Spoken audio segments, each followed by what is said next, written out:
ত্রয়োদশ জাতীয় সংসদ নির্বাচন সামনে রেখে সম্ভাব্য প্রার্থীদের দৌড়ঝাঁপ শুরু হয়েছে। 2018 সালে দলের মনোনয়ন প্রত্যাশী ছিলেন প্রায় 2500 প্রার্থী। এখনও বিভিন্ন এলাকায় প্রতি আসনে 3 থেকে 5 জন প্রার্থী আছেন। এবার দলের সুবিধাজনক পরিস্থিতির কারণে মনোনয়ন প্রত্যাশীর সংখ্যা অনেক বেশি। এলাকায় গণসংযোগের পাশাপাশি দলীয় মনোনয়ন নিশ্চিত করতে হাইকমান্ডের আশীর্বাদ পেতে বিভিন্ন কৌশল অবলম্বন করছেন প্রার্থীরা। সরাসরি এলাকায় খোঁজ খবরের পাশাপাশি এ বিষয়ে ফাইল ওয়ার্কও করা হচ্ছে। লন্ডন থেকে তারেক রহমান বিভিন্ন মাধ্যমে প্রতিটি সংসদীয় এলাকার সম্ভাব্য প্রার্থীদের সম্পর্কে খোঁজ খবর রাখছেন, তাদের সঙ্গে কথা বলছেন। বিস্তারিত থাকছে প্রতিবেদনে। 300 আসনে দলীয় প্রার্থী বাছাইয়ের প্রক্রিয়া শুরু করেছে বিএনপি। তবে 300 আসনের মধ্যে প্রায় 100 আসনে কারা প্রার্থী হবেন তা অনেকটাই চূড়ান্ত। RICL TMX, যুগের পর যুগ স্থাপনা থাকে মজবুত। বাকি 200 আসনের মধ্যে মনোনয়ন প্রত্যাশীর সংখ্যা 1500-এরও বেশি।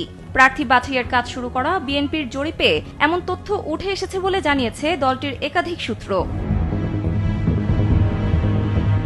দলীয় হাইকমান্ডের নির্দেশে এবার প্রার্থীর ক্ষেত্রে দলের ত্যাগী এবং ক্লিন ইমেজের নেতাদের প্রাধান্য দেওয়া হবে। এর মধ্যে 100 আসনে তরুণ নেতাদের প্রাধান্য দেবে দলটি।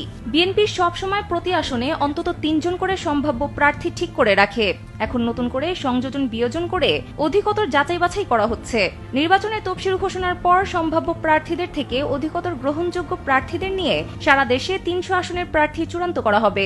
তারপর সমমনা দলগুলোর সঙ্গে সমঝোতা হলে কিছু আসন ছেড়ে দেবে বিএনপি, না হলে সব আসনেই এককভাবে নির্বাচন করা হবে।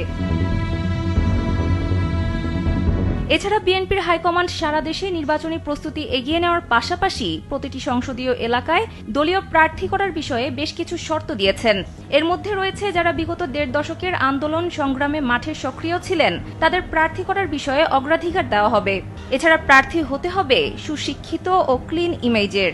যাদের নামে সন্ত্রাস, দুর্নীতি ও চাঁদাবাজির অভিযোগ আছে তাদের প্রার্থী করা হবে না। এসব তথ্য তুলে ধরে প্রতিবেদন প্রকাশ করেছে দৈনিক বাংলাদেশ প্রতিদিন। সানজিদা ইসলাম, কালবেলা।